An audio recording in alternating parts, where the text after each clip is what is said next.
That's California for you. Yeah, all the pumps are, these are car pumps, are closed down. I don't know why.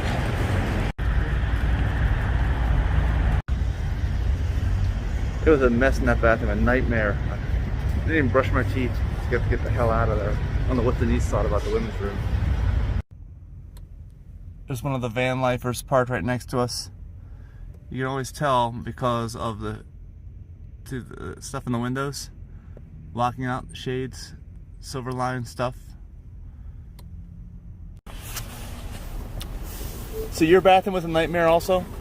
Well, there were 3 stalls, 2 were already occupied and the people weren't coming out.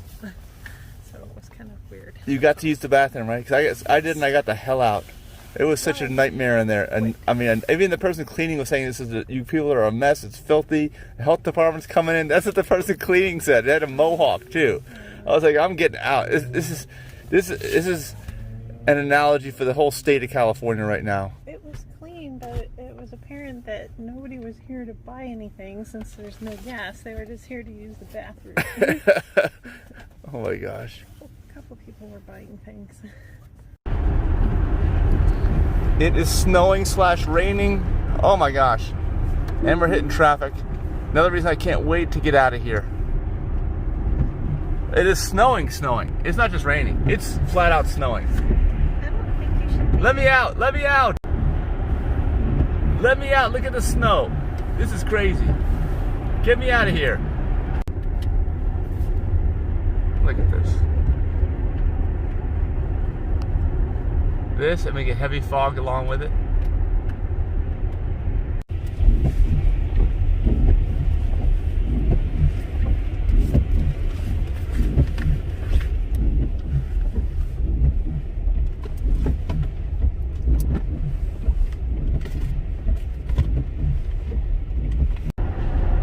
Alright, temperatures have gone up.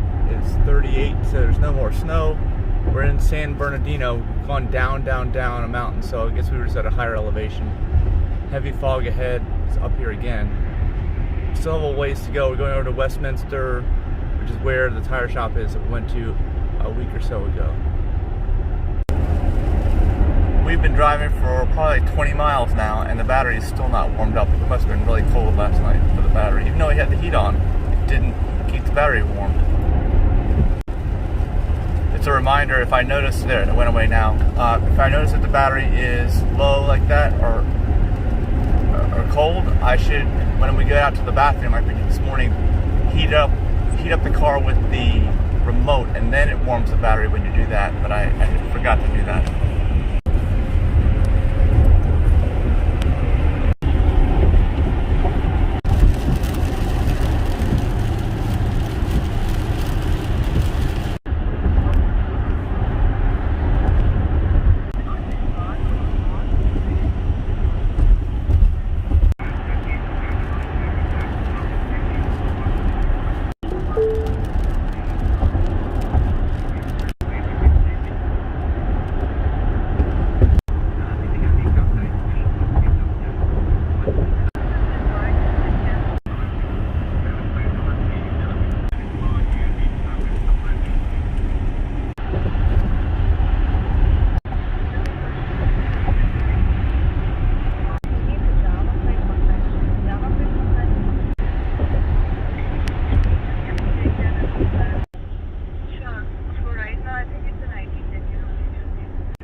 Downtown Santa Ana, I think. Never been here before. And apparently there's some urban chargers over here that we're gonna go to. Alright, I think it's in this parking garage.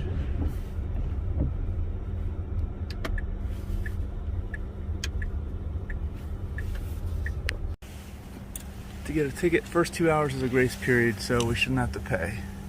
I think it's on the 3rd floor. Yeah, it's up here.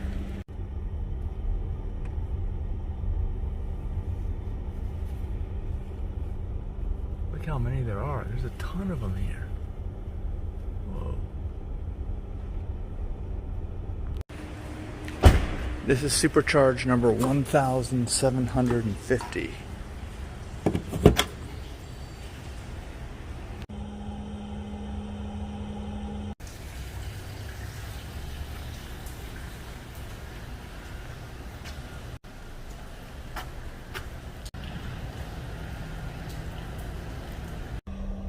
Alright, we finished charging and now we're kind of going right in the middle of downtown Santa Ana and we're looking for this Coffee Muse. So it's called Coffee Muse. An independent coffee shop, non-Starbucks.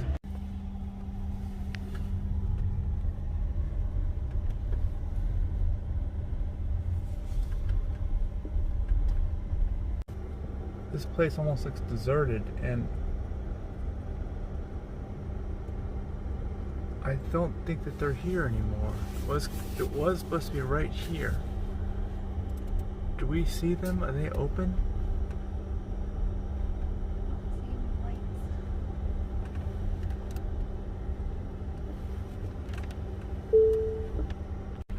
Well, you have to pay to park everywhere around here, so we're just going to go in here and park and get the 2 hour grace period again, all over again.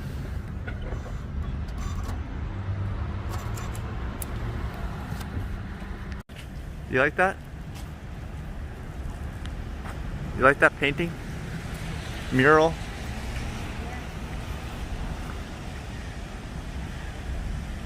They got all kinds of murals and stuff down here. Santa Ana. It's a nice little downtown, I guess, but it seems like no one's here and all these smashed in, boarded up windows. Alright, so this is at Coffee Muse right here. They are open for business.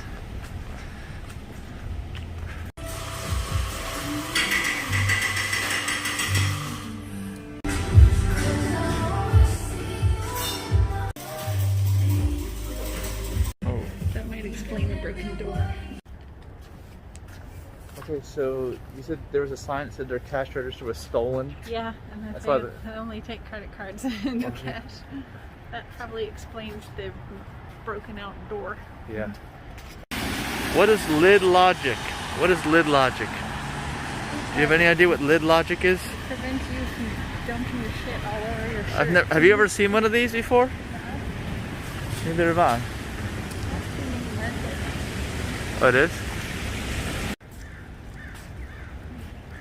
Looks like circus font. There.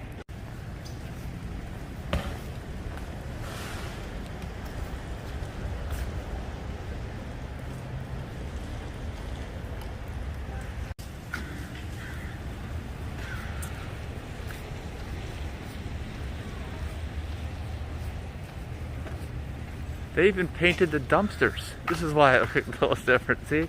All the dumpsters have. You think it's graffiti? It's not designed as a mural?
This says it's a Munchies vegan diner.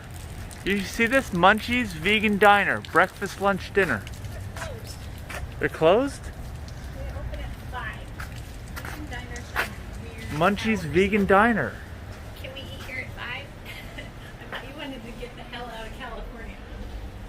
Yeah. Never heard of this. Neither have I.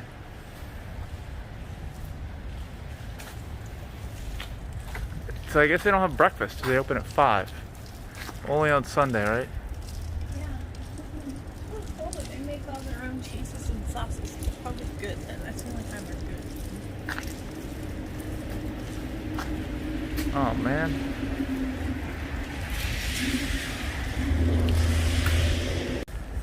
I'm tired of looking for the entrance. Where is the entrance to this place? Too long. Alright, we couldn't find the bathroom, so back to the parking garage. The birds are talking to us. They're saying something. I don't know what they're saying.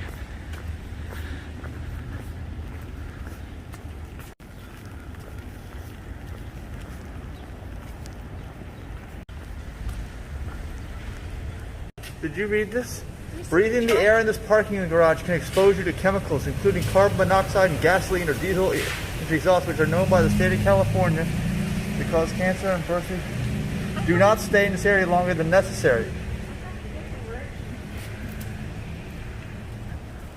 Does my car emit all that stuff?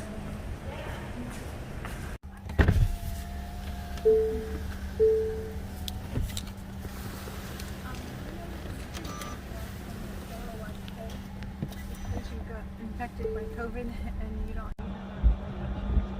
Goodbye, Santa Ana.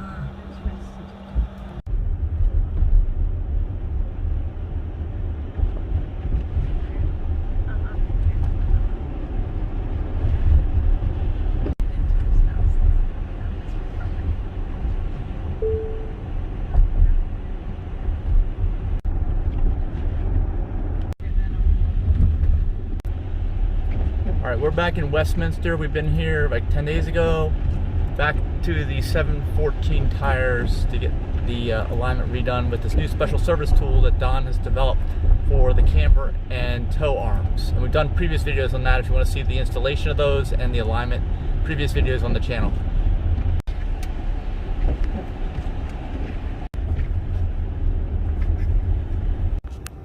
There's a sign right here that says fake virus mutation. See this coming soon? There's a lot of water here. A lot.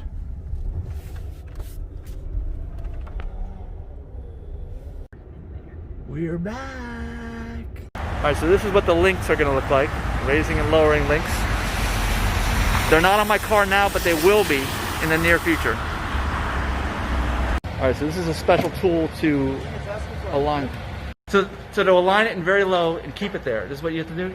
Trick it open? To keep it in very low? Yeah, well, I see it's in it should be in very low now, right? I think it is. Yeah, it is. Okay. Low. But this thing lets you roll it. Is that what this does? You can roll the car? Yeah, he got it. No, to keep it on very low and without any like adjustments, yes, you have to put it in jack mode as well. Oh, you do? Okay. Yeah. Okay. And then to keep it in neutral, like how we have it right now, yeah. You have to have the seatbelt plugged in. Oh, like someone's there. Yeah. Okay. You step on the brake, put it in neutral, and then you pretty much just use anything to trick Oh, the to make door sure and stay. so it feels the door's closed. Yeah. I gotcha. You won't be able to close it all the way. Right. It thinks that it's in. That makes sense. I saw you guys do it before. I was wondering. Thanks. This tool is what's needed to align the links properly in the back, especially on the passenger side. There's very little clearance, so Don has developed this thing, and I'll have it available to make it for easier alignment. Going back up again. Quick, summary, kind of like what we were just talking about. Yeah. What brought you here? What was your previous experience with the adjustable bushings? Yep. And good? Yep, all good. Let me stand on this side a little bit. Yeah, whatever you want.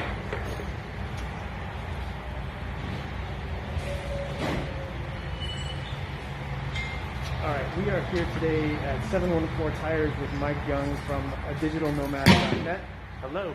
And Mike has recently installed our intuitive control arms in his Model X. Yep. And Mike, tell us a little bit about your experience. What brought you to? How did you find us? And All right. Brought you to install them. All right, it's a little bit of a journey, I suppose, but I'm a Model X owner, original owner. It's got 100 and almost 60,000 miles on it of me driving it alone. And early on, I noticed an issue with vibration in the front driveline. And Tesla told me, as they told everyone else, to keep the suspension on low or very low to reduce or eliminate the vibration. It does work. It's the only way, because you can't keep it in normal, as I found after replacing the drive shafts a few times. And thankfully, Tesla paid for that. But there's no permanent solution. So driving on low or very low works, but it also eats up the rear tires. So I looked for a solution on that, found one originally. Unfortunately, it only worked for a month or two. I say within 3 months, it was catastrophic failure of the new control arms that were put on, which were not Tesla. So I took it back to Tesla. They put everything back to factory specs, and I figured, well, I guess I'm stuck with it like that until I found out about your parts that you designed. They're much better quality. They're much stronger. They're a better fitment too, so you don't need to modify the castings on the rear suspension, or actually the rear mounting points for the suspension. And everything looks better on them. So that's what really got me to this point, is that it looked like a real solution to the problem. And I'm excited about that. All right, so we're going to watch 714 tires do the alignment. Yes. And we'll be back. All right. Car's going up. All right, so we're getting ready to do the alignment now. They got everything mounted on here. So that's driver side 1.1? For camber, yeah, driver's It side's was at 1.0 initially. The passenger side's at negative 1.5. So it changed a little bit. The concern right here is the toe. We should be at about 0.2 positive, though. Okay. Oh, so that moved. Yeah, so somehow, I don't know if that shifted or what, but... Could this arm right here, right? Yeah. Yeah, both of the It's passenger side rear tire. they have the same. It takes the same adjuster. Okay.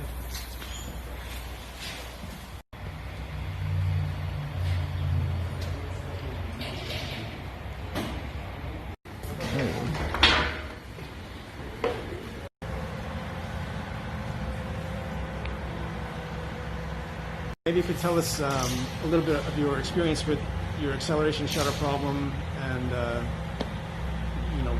what you've done to try to resolve it, working with Tesla and whatnot. Okay, well, the acceleration shutter problem, the only thing that Tesla has ever done, which is very generous, is replace the drive shafts there in the front.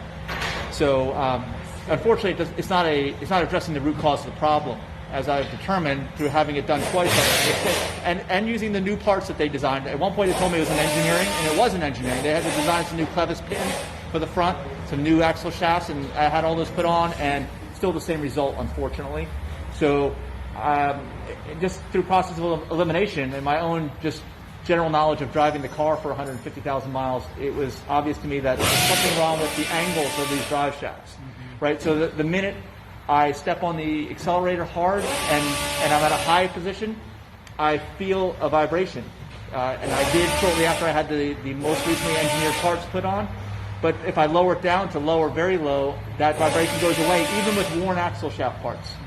But if I was to get new axle shaft parts put on now, I could drive it in very high for a period of time before they wore down and end up being in the same position now. So the only solution is to keep it low all the time. Mm-hmm. And so then what is the problem with just setting your suspension to low and driving it in a low position? As I found, I've learned about alignments, there is no adjustment in the rear camber, and the rear camber is set to negative even in the normal position. So when you have negative camber, it's not adjustable, and then you lower it even more, typically the wheel might be out a little bit like this, angled instead of straight up and down. Negative camber is a little bit of angled out, so you can't see the wear on the inner tire edge.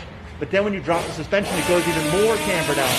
So you basically eat up the insides of your tires in the back. You don't get the rated life out of your tires, and potentially if you're not looking and crawling under the car and looking at the inside of your edge, you will blow out a tire and you won't even know why. Yeah, I've done that exact thing. Is when I first got my S years ago, I noticed that the air would slowly start coming out of the tires, and I would just refill it, and the tires looked fine, but it wasn't until it got really bad that I got down and looked at the very inside edge of that tire, and it was so worn out. I mean, I can't believe I've been driving at highway speeds with the tires the way they were.